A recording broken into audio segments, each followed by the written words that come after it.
मस्त क्रिस्पी साबुदाणा बॉल्स तयार झालेले आहेत. किती क्रिस्पी आहेत पाहायचं आहे बघा. वरून इतके क्रिस्पी आणि आतून एवढे सॉफ्ट असे साबुदाणा बॉल्स, जे की तेलामध्ये अजिबात फुटणार नाहीत किंवा उडणार सुद्धा नाहीत. पण सर्वात महत्त्वाचं म्हणजे अजिबात तेलकट होणार नाहीत. इतकी सोपी रेसिपी आहे की तळून करण्यापेक्षा तुम्ही सुद्धा अशाच पद्धतीने ही रेसिपी बनवाल. इतकी भारी होते ना, खरं सांगते. पाहायचं आहे रेसिपी तर व्हिडिओ शेवटपर्यंत पहा. आवडला तर व्हिडिओला लाईक करा आणि अशा साध्या सोप्या पद्धतीच्या रेसिपी पाहण्यासाठी शिल्पास कुकरी चॅनलला लगेच सबस्क्राईब करा.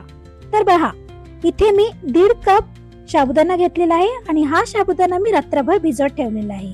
आणि इथे आपल्याला घ्यायचं आहे 3 बटाटे, म्हणजे पाव किलो बटाटे लागणार आहे. तुम्ही ज्या कपाने साबुदाणा घेतलेला आहे त्याच कपाने आपल्याला बटाट्याचं मॅश करायचं आहे आणि त्याला मोजून घ्यायचं आहे. अशा प्रकारे इथे मी आता 1.5 कप साबुदाण्यासाठी 1 कप बटाटा घेतलेला आहे मॅश करून. हे पहा, फुल कच्च भरून असा 1 कप झालेला आहे. आणि आता या साबुदाण्यामध्ये आपल्याला हा बटाटा टाकायचा आहे. तर सर्वात आधी आपण जो हा साबुदाणा आहे हाताने थोडासा चोळून घेऊया. असं केल्यामुळे ना बाइंडिंग छान येते आणि तुमचा साबुदाणा वडा जो असतो किंवा तुमचा बॉल्स असतो, साबुदाणा बॉल एकदम मस्त तयार होतो. तर आता हा जो आपण बटाटा घेतलेला आहे तो आता याच्यामध्ये आपण टाकूया आणि हे सर्वच एकत्र आपल्याला छान मिक्स करून घ्यायचं आहे. त्यानंतर इथे आपण टाकूया चवीपुरतं मीठ. हे सर्व एकजीव करायचं आहे. पहा, अशा प्रकारचं आपल्याला एकजीव करून घ्यायचं आहे. याची बाइंडिंग पाहू शकता तुम्ही किती जबरदस्त आलेली आहे आणि हे जे मेजरमेंट आहे एकदम परफेक्ट आहे. तुम्ही अशाच पद्धतीने केला तर तुमचा जो साबुदाणा बॉल्स आहे अजिबात फुटणार नाही. त्यानंतर आपल्याला इथे टाकायचं आहे अर्धा चमचा जिरा, अर्धा कप आपण इथे दाण्याचा कूट टाकलेला आहे, 4 ते 5 कढीपत्त्याची पाने अशा प्रकारे आपण तोडून टाकूया. कढीपत्त्याची पानामुळे ना या साबुदाणा बॉल्सला खूप मस्त फ्लेवर येतो. त्यानंतर इथे 2 हिरवी मिरची घेतलेली आहे बारीक चिरून. त्यानंतर आपल्याला इथे अर्धा चमचा किंवा आवडीप्रमाणे लाल तिखट टाकायचं आहे आणि 1 मुठ्ठी आपल्याला इथे बारीक चिरलेली कोथिंबीर टाकायची.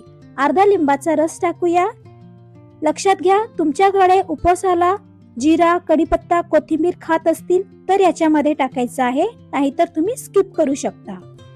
आता हे सर्व आपण इथे एकत्र करून घेतलेलं आहे. हे जे मिश्रण आहे एकदा आपण चेक करूया हा बॉल तयार होत आहे का, म्हणजे आपलं जे मिश्रण आहे एकदम परफेक्ट झालेलं आहे का. बाइंडिंग मस्त आलेली आहे. पहा, हाताला थोडंसं तेल लावायचं आहे आणि आपल्याला हा जो बॉल आहे तो मस्त असा गोल छोट्या छोट्या जसं लिंबा एवढ्या आकाराचा आपल्याला हे बॉल्स तयार करून घ्यायचे आहेत. मी इथे करून घेतलेले आहे. या उरलेल्या पिठाचे सुद्धा आपण मस्त असे बॉल्स तयार करून घेऊया.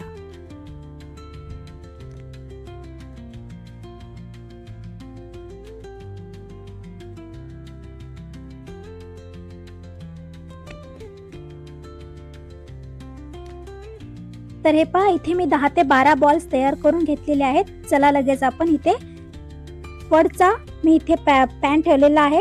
फड पात्र आहे, तुमच्याकडे असेल तर खूप छान, नाहीतर तुम्ही इडली पात्रामध्ये सुद्धा करू शकता. फक्त वाफवून घ्यायचं आहे, त्यानंतर फ्राय करू शकता, ते सुद्धा खूप मस्त लागतात. तर याला आपल्याला सर्वात आधी गरम करायचं आहे. त्यानंतर इथे तुम्ही तूप किंवा तेल वापरू शकता. मी इथे तूप टाकलेलं आहे. चमच्याच्या साह्याने सर्व ठिकाणी थोडं थोडं टाकायचं आहे आणि आपण जे बॉल केलेले आहेत ते याच्यामध्ये आपण ठेवूया. गॅस आपल्याला लक्षात घ्या, गॅस बारीक ठेवायचा आहे. मोठा गॅस ठेवू नका, कारण मोठा गॅस जर ठेवला तर हे लवकर करपून जातात आणि मध्ये कच्चे तसेच राहतात. त्यासाठी बारीक गॅसवर आपल्याला हे छान क्रिस्पी होईपर्यंत मस्त वाफवून घ्यायचे आहेत. 2 मिनिटं आपण वाफवून घेऊया. तोपर्यंत आपल्याला इथे याच्यासोबत खाल्ली जाणारी जी चटणी आहे ती चटणी तयार करूया. तर इथे मी 1 कप दही घेतलेली आहे. त्यानंतर आपण याच्यामध्ये टाकूया चवीपुरतं मीठ, थोडीशी साखर आणि कोथिंबीर, बारीक चिरलेली कोथिंबीर. आता हे सर्व मिश्रण आपण छान मिक्स करून घेऊया. अगदी साधी सोपी पद्धत आहे या चटणीची, पण खायला एवढी जबरदस्त लागते.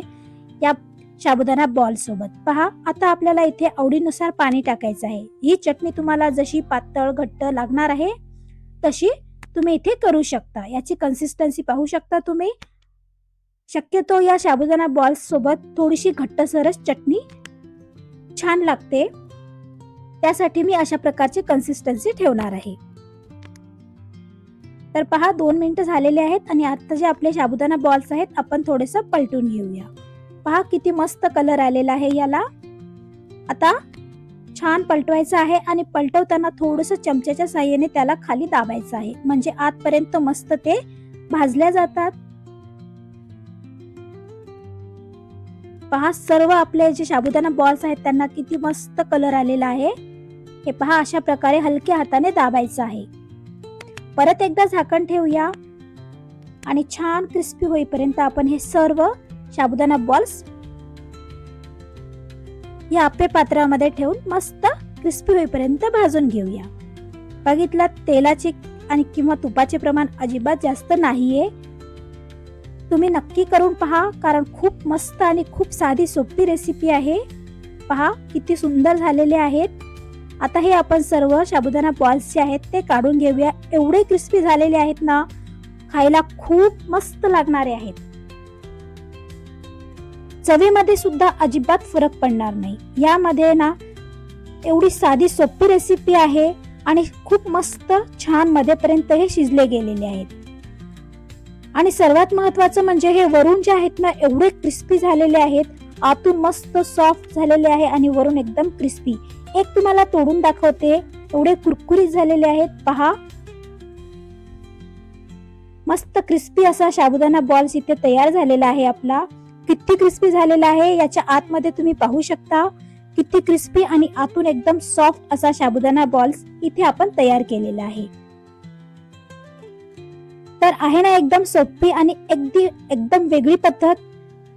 कुठलंही कॉम्बिनेशन याची अजिबात गरज नाहीये. खूप मस्त आहे, अगदी साध्या सोप्या पद्धतीमध्ये.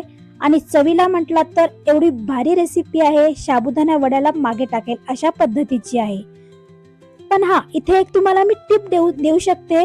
हे जे मिश्रण आहे ना आपण सकाळी केले तर संध्याकाळपर्यंत संपवायचं आहे. दिवसभर तुम्ही याला कितीही मस्त असं भाजून खाऊ शकता, पण उद्यापर्यंत हे ठेवू नका, कारण याच्यामध्ये ना आपण मिरची घातलेली आहे, त्यामुळे याचा उग्रवास येऊ शकतो.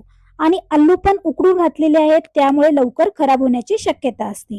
त्यासाठी एकच दिवस हे साबुदाणा वडा जे मिश्रण आहे एकच दिवसासाठी ठेवायचं आहे, कारण पावसाळा आहे. पावसाळ्यामध्ये खूप लवकर खराब होऊ शकते, कारण बुरशी पण लागू शकते त्यामुळे. तर फ्रेंड्स, ही होती आजची आपली रेसिपी. आवडली तर पटकन व्हिडिओला लाईक करा. अशाच साध्या सोप्या पद्धतीच्या रेसिपी पाहण्यासाठी